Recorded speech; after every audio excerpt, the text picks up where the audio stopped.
3 de maio de 2007. A Praia da Luz, uma pequena localidade costeira no sul de Portugal, envolvia-se na calma de uma noite de fim de primavera. As ondas, fora do Resort Ocean Club, sussurravam suavemente. O ar cheirava a sal e protetor solar. E para a família McCann, deveria ser mais uma noite tranquila de férias. Kate e Jerry McCann, ambos médicos respeitados do Reino Unido, tinham levado os seus 3 filhos pequenos para umas férias destinadas a restaurar o equilíbrio, a fugir do barulho do trabalho e do estresse diário. Ninguém poderia ter adivinhado que em poucas horas este cenário tranquilo se tornaria o palco de um dos mistérios mais assustadores dos tempos modernos. Por volta das 19 horas, as crianças foram deitadas no apartamento 5A. Madeleine, de 3 anos, dormia entre o seu boneco de peluche Cuddle Cat e uma manta cor-de-rosa que levava para todo o lado. Os seus irmãos gêmeos mais novos, Sean e Amélie, dormiam por perto. A porta do pátio foi deixada destrancada, um detalhe que parecia inofensivo na altura, mas que mais tarde se tornaria uma das escolhas mais debatidas na história criminal. Kate e Jerry disseram que era por conveniência, para facilitar a vigilância das crianças enquanto jantavam com amigos a apenas 55 metros de distância. Mas aquela única porta destrancada depressa desvendaria toda uma narrativa. Às 22h02, o grito de Kate rasgou a noite. Levaram-na! As palavras ecoaram pelos caminhos estreitos do resort, perfurando o ar com uma mistura de horror e certeza. Mas certeza de quê? Não havia sinais de luta, nem vidros partidos, nem entrada forçada. Apenas uma janela aberta, uma persiana levantada e uma cama vazia. A partir desse momento, o mundo nunca mais olharia para os McCanns da mesma maneira. O desaparecimento de Madeleine McCann desencadeou uma tempestade internacional de empatia e suspeita. Os jornais chamaram-lhe uma tragédia. Os investigadores chamaram-lhe confusão. E o público, bem, o público começou a questionar se aquilo era realmente obra de um estranho ou algo muito mais perturbador. Nessas primeiras horas, com a polícia a chegar tarde demais e as provas já perturbadas, uma questão arrepiante começou a tomar forma. Foi realmente um rapto ou o início de uma história de encobrimento cuidadosamente construída? Porque quando se recua na noite, quando se traça cada decisão, a porta destrancada, a distância do restaurante, o salto rápido para levaram-na, tudo começa a parecer menos pânico e mais preparação. Uma atuação que começou muito antes do grito, encenada sob o brilho calmo de um pôr-do-sol português. E assim, para descobrir o que realmente aconteceu, devemos voltar ao início. Antes do grito, antes da criança desaparecida, antes que o mundo virasse os olhos para o apartamento 5A. Horas antes de o mundo conhecer o seu nome, Madeleine Beth McCann era apenas uma alegre criança de 3 anos de idade, de férias na praia com os pais e os irmãos gêmeos. Adorava nadar, perseguir borboletas e adormecer com a sua manta cor-de-rosa desbotada, apertada contra a bochecha. Para quem via de fora, os McCanns pareciam a família britânica perfeita no estrangeiro. Educados, bem-sucedidos, disciplinados. Mas por baixo da superfície calma, havia rachas, visíveis e escondidas. Naquela noite, por volta das 19 horas, Kate e Jerry seguiram o que chamavam de rotina. Os gêmeos foram deitados nos seus berços, Madeleine na sua pequena cama no quarto principal, ao lado da janela. A porta da frente estava trancada, mas a porta de correr do pátio foi deixada deliberadamente aberta. O objetivo, disseram eles, era facilitar a verificação das crianças por eles e pelos amigos durante o jantar. Alegaram que era seguro, o resort era calmo. A mesa deles ficava a apenas 55 metros de distância. Mas o que eles não sabiam, ou talvez não admitiram, era que a sua escolha naquela noite acenderia a maior tempestade de suspeitas na história do crime real moderno. Dias antes, Madeleine tinha acordado durante a noite e perguntado à mãe: "Por que é que não vieste quando estávamos a chorar?" Era uma frase pequena, daquelas que só uma criança poderia dizer sem saber o seu peso. Para alguns, era inocente. Para outros, era um aviso, um sinal de que algo já tinha corrido mal no apartamento 5A. Quando os investigadores ouviram esta frase mais tarde, viram-na não como uma pergunta passageira de uma criança, mas como uma premonição, um vislumbre do mal-estar que pairava sobre a casa dos McCann. A decisão do casal de deixar 3 crianças pequenas sozinhas enquanto jantavam por perto parecia suficientemente descuidada. Mas, quando se acrescenta o que veio a seguir, os materiais médicos, os frascos vazios, os sedativos inexplicados, a história adensa-se. Kate McCann, uma anestesista treinada, tinha acesso a medicamentos injetáveis. Relatórios posteriores sugeriram que ela tinha levado vários frascos para a viagem, alguns encontrados vazios mais tarde. Oficialmente, eram para uso pessoal.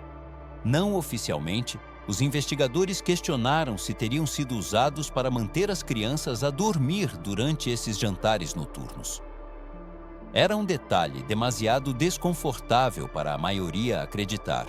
Uma mãe possivelmente a sedar a sua própria filha por conveniência.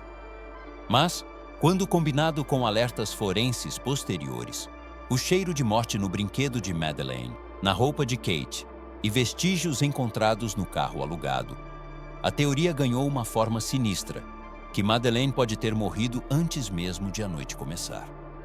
Por trás das cortinas fechadas, o casamento dos McCann também estava sob uma tensão silenciosa. Kate suspeitava que Jerry tinha um caso em casa e alegadamente comprou uma pequena caneta espiã para o gravar. Amigos descreveriam mais tarde tensão, exaustão e distância emocional. Para quem via de fora, estes detalhes pareciam irrelevantes, mas para os investigadores que reconstruíam a noite, eles eram importantes. Revelavam distração, ansiedade e talvez um lar que já caminhava numa linha frágil entre o amor e o colapso. Quando se reúnem estes fragmentos, a sedação, a tensão, a observação de uma criança a chorar, pinta-se um quadro não de um crime aleatório, mas de uma família frágil prestes a desmoronar-se. E enquanto o sol se punha atrás das colinas da Praia da Luz naquela quinta-feira à noite, os McCanns fecharam a porta do apartamento e caminharam em direção ao restaurante inconscientes, ou talvez plenamente conscientes, de que a noite que se avizinhava destruiria o seu mundo. Porque se a verdade do que aconteceu a Madeleine começou dentro do apartamento 5A, não foi um estranho que a trouxe para lá. Por volta das 20h30, o ar noturno em redor do Ocean Club estava quente e parado. Os McCanns encontraram-se com os seus amigos, conhecidos coletivamente como os 7 do Tapas, para jantar no restaurante do resort. Risos flutuavam pelas janelas abertas, os copos tilintavam, os pratos chegavam fumegantes, e tudo parecia perfeitamente normal. Mas por baixo da conversa fácil e dos sorrisos casuais, jazia um guião que em breve se desmoronaria sob escrutínio. O restaurante Tapas ficava a cerca de 55 metros do apartamento 5A, uma curta caminhada, mas suficientemente longe para esbater as linhas entre vigilância e negligência. Os McCanns tinham reservado uma mesa específica naquela noite, registrada no livro de reservas do restaurante. A nota dizia claramente: crianças sozinhas no apartamento. Para alguns, era uma explicação simples para a escolha da mesa. Para outros, era a primeira linha de uma história pré-escrita, evidência destinada a estabelecer visibilidade e normalidade. A base para uma narrativa que mais tarde dependeria da afirmação: estávamos sempre por perto. Durante o jantar, as testemunhas recordavam Kate e Jerry como descontraídos, até mesmo alegres. Conversavam, riam e bebiam vinho. Para pais cujos filhos estavam sozinhos num apartamento no rés do chão, a sua calma era perturbadora. Alguns hóspedes admitiriam mais tarde que acharam estranho o quão à vontade o casal parecia, como a sua linguagem corporal não demonstrava sinais de preocupação. Para muitos, isto era apenas o conforto da rotina. Afinal, tinham seguido o mesmo padrão durante quase uma semana. Mas para outros, parecia ensaiado, como uma atuação destinada a provar que nada de invulgar estava a acontecer naquela noite. De acordo com a sua história, o grupo concordou em verificar os filhos a dormir a cada 25 a 30 minutos, alternando as voltas. parecia responsável, organizado, até carinhoso. No entanto, a investigação posterior revelaria falhas neste sistema arrumado. Os horários não se alinhavam, as memórias colidiam e os detalhes mudavam a cada reconta. O que parecia uma simples cooperação parental começou a parecer mais uma sincronização, um álibi cuidadosamente cronometrado entre as testemunhas. Uma questão-chave sempre pairou. Por que é que os McCanns não usaram o serviço de babysitting gratuito do resort? Para a maioria dos pais, essa teria sido a escolha mais segura e natural, mas recusaram, insistindo que preferiam fazer as verificações eles próprios. Para os investigadores, essa escolha era mais do que preferência, era controlo. Uma babysitter poderia ter notado algo que eles não podiam permitir que mais ninguém visse. Naquela mesa de jantar, sob o murmúrio suave da conversa, o tempo começou a fraturar-se. Cada riso, cada gole de vinho, cada olhar para o apartamento, se houvesse um, seria mais tarde dissecado fotograma a fotograma. Os sorrisos dos McCanns seriam repetidos, a sua calma reinterpretada, cada movimento seu questionado. Porque se Madeleine já tinha morrido mais cedo naquela noite, aquele jantar não foi apenas uma refeição. Foi o início de um ato. Uma atuação em que cada detalhe, desde a porta do pátio aberta até a mesa reservada, ajudaria a construir a ilusão de inocência. A noite avançava, lenta e enganadora. A primeira verificação ocorreu às 21h05, quando Jerry McCann se levantou da mesa, sorriu ligeiramente aos amigos e caminhou de volta para o apartamento 5A. O que aconteceu a seguir tornar-se-ia o momento mais escrutinado de todo o caso. Às 21h05, Jerry McCann levantou-se da mesa do tapas e dirigiu-se de volta para o apartamento 5A. A noite estava calma, os caminhos iluminados por algumas luzes tênues. O que ele alegou ter visto dentro daquele apartamento definiria mais tarde toda a investigação. De acordo com a sua declaração, Jerry entrou pela porta destrancada do pátio. Notou que a porta do quarto estava ligeiramente mais aberta do que o habitual e viu as 3 crianças aparentemente a dormir. Disse que Madeleine estava deitada tranquilamente na sua cama, com os pijamas cor-de-rosa visíveis no fraco brilho do corredor. Não acendeu as luzes. Não se aproximou. Ele simplesmente olhou, ajustou a porta e saiu. Foi, no papel, uma verificação breve e rotineira. Um pai amoroso que garantia a segurança dos seus filhos. Mas visto pela lente do que veio a seguir, o relato de Jerry parece estranhamente oco. Por que não verificou se a filha estava realmente lá? Por que não notou a janela aberta ou a persiana levantada que mais tarde se tornariam centrais na história do rapto? Ainda mais intrigante, ele parecia completamente calmo quando regressou ao restaurante, retomando o jantar como se nada tivesse acontecido. 10 minutos depois, às 21h15, Jane Tanner, uma das 7 do Tapas, deixou a mesa para verificar os seus próprios filhos. Ao passar pelo apartamento dos McCann, ela alegou mais tarde ter visto um homem a carregar uma criança pequena vestida com pijamas de cor clara a afastar-se do resort. Disse que os pés da criança estavam descalços, a roupa do homem escura, mas não disse nada a ninguém naquela noite. Só depois de Kate ter dado o alarme é que Jane mencionou o que tinha visto, encaixando-se convenientemente na história de um suposto rapto. Os investigadores identificaram mais tarde o homem como um turista que carregava a sua própria filha de uma creche próxima. Mas, nessa altura, a imagem de uma menina descalça nos braços de um estranho já se tinha fixado no imaginário público. Quer o avistamento de Jane tenha sido um erro honesto, uma distorção da memória ou um esforço subconsciente para apoiar a versão dos acontecimentos dos seus amigos, tornou-se uma pedra angular da narrativa do rapto. Uma que, se não fosse verdadeira, anteciparia ainda mais a linha do tempo real. Às 21h30, Matthew Oldfield ofereceu-se para fazer outra verificação dos filhos dos McCann enquanto verificava os seus próprios. Ele entrou pela mesma porta destrancada do pátio e notou que a porta do quarto estava novamente bem aberta. Não ouviu som nem viu movimento. Crucialmente, ele nunca se aproximou o suficiente para ver se Madeleine estava realmente na cama. Ele admitiria mais tarde que não podia dizer com certeza se a tinha visto. 3 verificações, 3 relatos diferentes, 3 oportunidades perdidas. Cada uma delas, em vez de confirmar a segurança, distorceu ainda mais a verdade. Para os céticos, estas visitas não foram coincidências, mas sim uma coreografia. Pequenas e deliberadas atuações destinadas a criar um rasto de papel de cuidado, de presença, de inocência. Se Madeleine já tinha morrido antes do jantar, então o olhar casual de Jerry, o misterioso avistamento de Jane e a vaga memória de Matthew formaram a espinha dorsal de uma falsa linha do tempo, prova de que ela estava viva até às 21h30. Psicólogos que estudaram o caso sugeriram que a inspeção mínima de Jerry poderia refletir uma evitação subconsciente, uma recusa em confrontar o que ele já temia ou sabia. Outros acreditam que foi deliberado, um passo necessário para manter a ilusão de que tudo estava normal. A porta aberta, deixada ligeiramente entreaberta, tornar-se-ia mais tarde símbolo e evidência, uma porta entre a verdade e a ficção.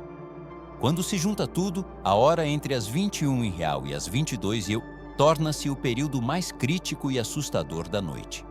Se as verificações foram genuínas, mostram uma negligência trágica.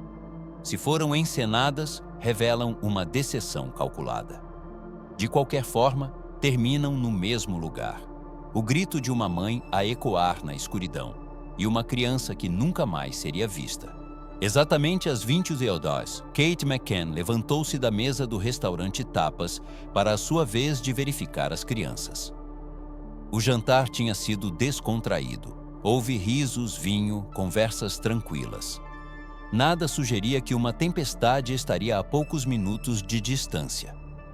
Ela percorreu o caminho familiar de volta ao apartamento 5A, através do jardim e passando pelo ar parado da piscina. No entanto, quando chegou ao pátio, algo parecia errado. A porta estava mais aberta do que antes. A janela do quarto das crianças estava entreaberta, a persiana levantada. As cortinas balançavam ligeiramente na brisa noturna.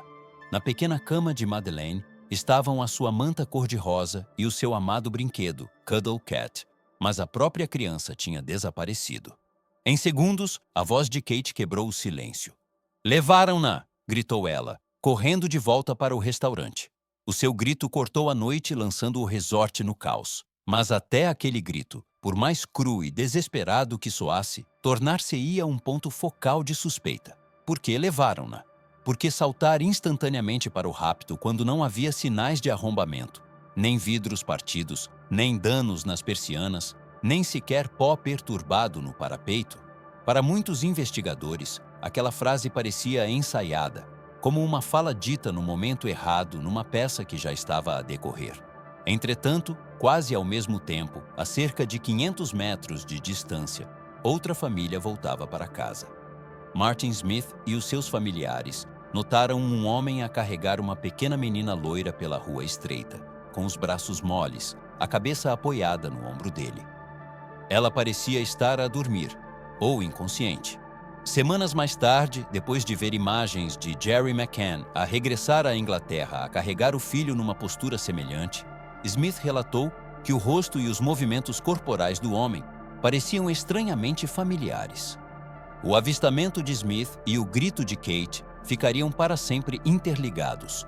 2 acontecimentos que ocorreram em minutos um do outro, 2 metades de um quebra-cabeças arrepiante. Se o homem fosse Jerry, isso significava que ele estava ausente do grupo do Tapas durante a janela crítica. Se sim, o que é que ele estava a carregar exatamente?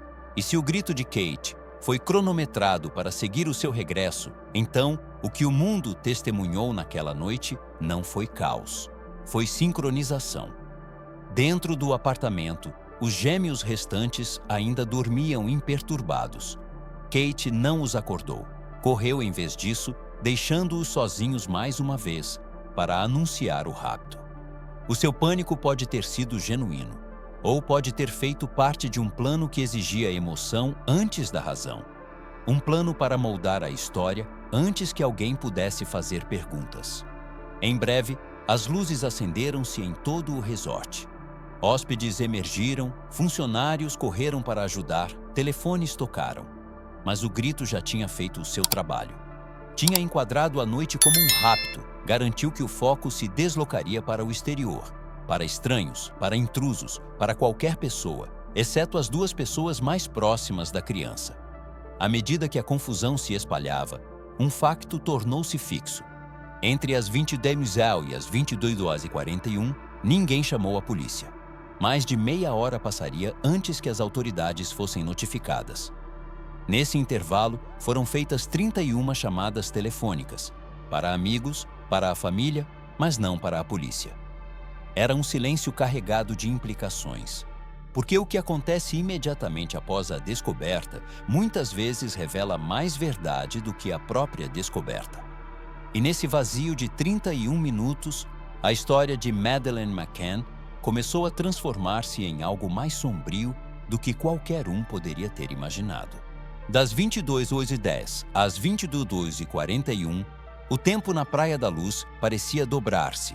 O que deveriam ter sido 31 minutos de urgência frenética, pais a correr para o telefone, a gritar por ajuda, a chamar a polícia, tornou-se antes um vazio de confusão, uma névoa de chamadas privadas e coordenação sussurrada.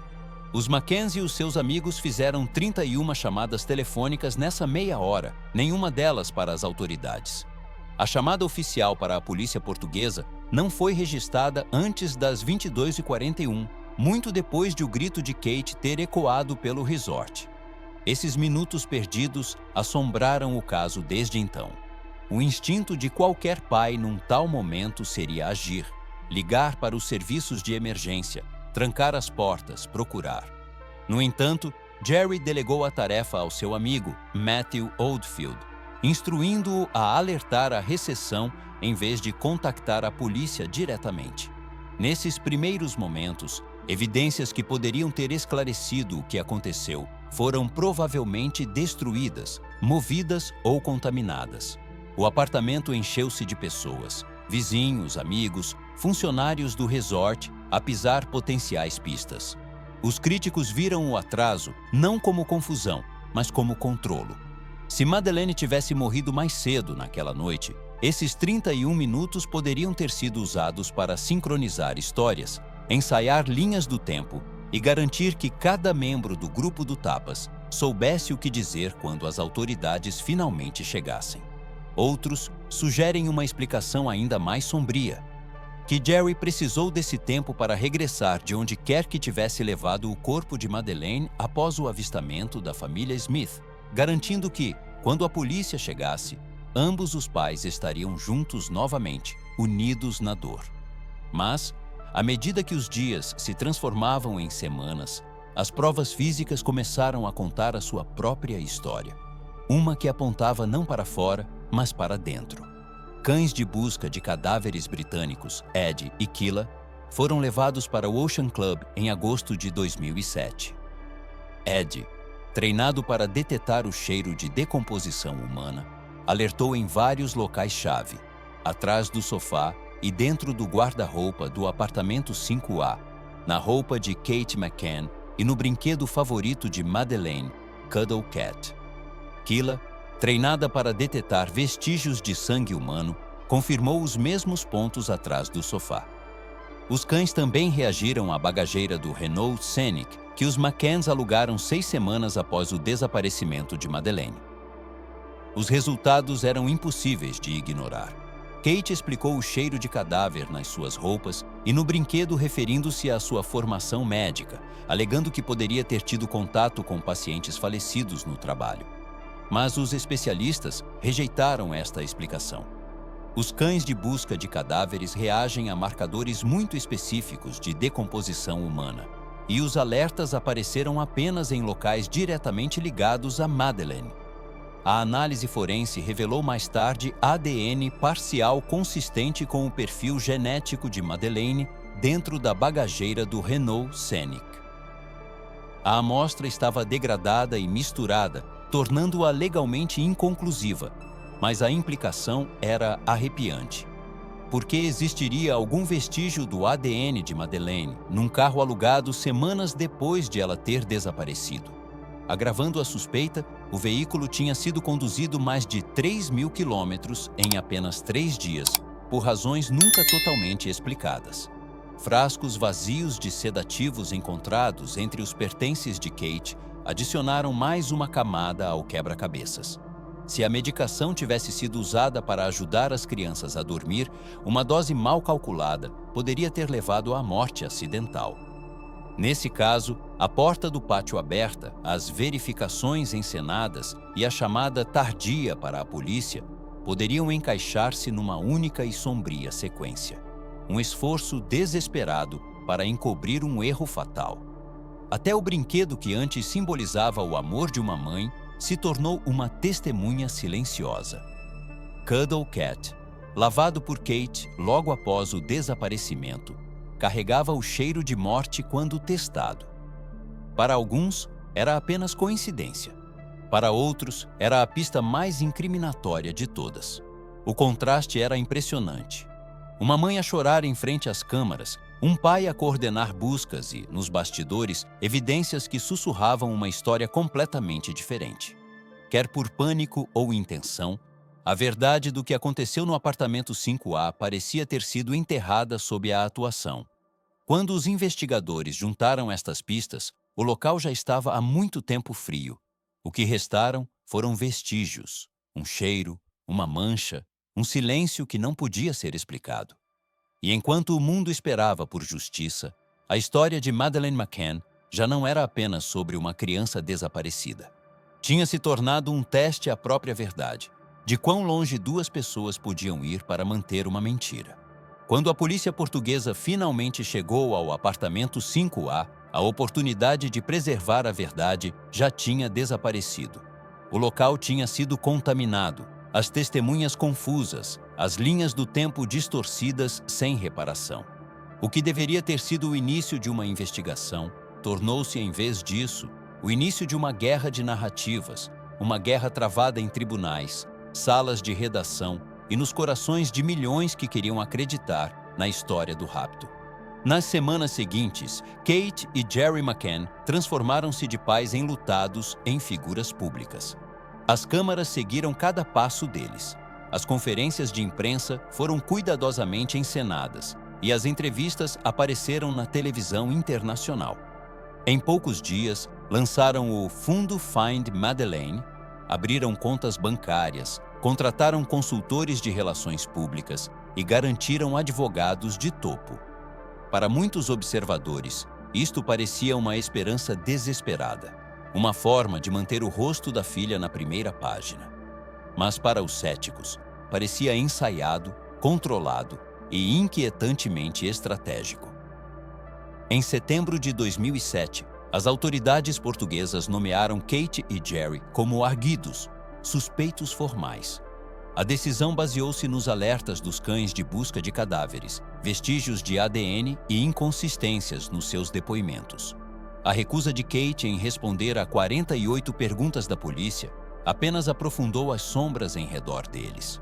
No entanto, menos de um ano depois, as acusações foram levantadas. A razão oficial: provas insuficientes. Não oficialmente, os sussurros apontavam para outra coisa: pressão. A intervenção do então primeiro-ministro do Reino Unido, Gordon Brown, levantou sobrancelhas em toda a Europa. Ele contactou pessoalmente os funcionários portugueses, instando a cooperação e apoio aos McCanns. Nunca antes um caso de criança desaparecida tinha atraído tamanha atenção política de alto nível. Para os críticos, parecia proteção, um escudo de influência a rodear um casal britânico bem conectado. O caso, diziam eles, tinha se tornado demasiado político para ser tocado. Anos se passaram. As pistas desapareceram. Depois, em 2020, a atenção voltou-se para um novo nome: Christian Bruckner, um vagabundo alemão e agressor sexual condenado que tinha vivido no Algarve na altura do desaparecimento de Madeleine. O seu historial criminal tornou-o um alvo fácil de suspeita e rapidamente foi declarado o principal suspeito. Mas nenhum ADN, Nenhuma testemunha ocular, nenhuma prova direta jamais o ligou a Madeleine. Para muitos, a introdução de Bruckner pareceu uma conveniente diversão, uma redefinição da história que desviou o foco público das dúvidas persistentes sobre Kate e Jerry. Entretanto, os McCanns mantiveram uma imagem dupla: luto público e resiliência privada. Apareceram em memoriais, divulgaram declarações em aniversários e deram entrevistas cheias de fé e desgosto. Kate continuou a comprar presentes de Natal para Madeleine todos os anos, guardando-os para quando ela voltar para casa. Para alguns, esta era a terna esperança de uma mãe que se recusa a render. Para outros, era a encenação, uma forma de sustentar a narrativa de inocência. Psicólogos que estudaram o caso descreveram o seu comportamento como compartimentalização, a capacidade de dividir emoção e lógica, de agir com compostura enquanto carregava uma verdade enterrada. Quer tenha nascido do trauma ou da estratégia, o seu controlo calmo contrastava demasiado nitidamente com a gravidade do que tinha acontecido. Cada aparição deles tornou-se um quebra-cabeças. Seriam estes os rostos da resistência ou da manipulação? À medida que os anos se arrastavam, o caso passou de investigação a obsessão. Fóruns online e documentários dissecavam cada fotograma de imagens, cada palavra proferida, cada contradição. Os apoiantes argumentavam que nenhum pai poderia suportar tal escrutínio se fosse culpado. Os céticos contrapunham que nenhuma atuação poderia durar tanto tempo sem prática. A verdade permaneceu perdida em algum lugar entre esses dois mundos. Hoje, quase 2 décadas depois, o desaparecimento de Madeleine McCann é tanto uma tragédia quanto um conto de advertência. Expôs a fragilidade da verdade face à influência, o poder da narrativa sobre os factos e a inquietante percepção de que as aparências podem ser a forma mais perigosa de disfarce. Se os McCann são inocentes, são vítimas 2 vezes. Primeiro de um crime, depois de suspeita. Mas se são culpados, não apenas perderam uma filha, reescreveram a sua história, transformaram o luto em imagem e construíram uma parede de simpatia para se esconderem atrás. E assim, a pergunta permanece, ecoando através dos anos, por documentários, arquivos policiais e noites sem dormir na Praia da Luz. Para onde foi Madeleine naquela noite? Até que essa pergunta seja respondida, cada janela aberta, cada choro de criança no escuro e cada negação sussurrada levará o seu nome.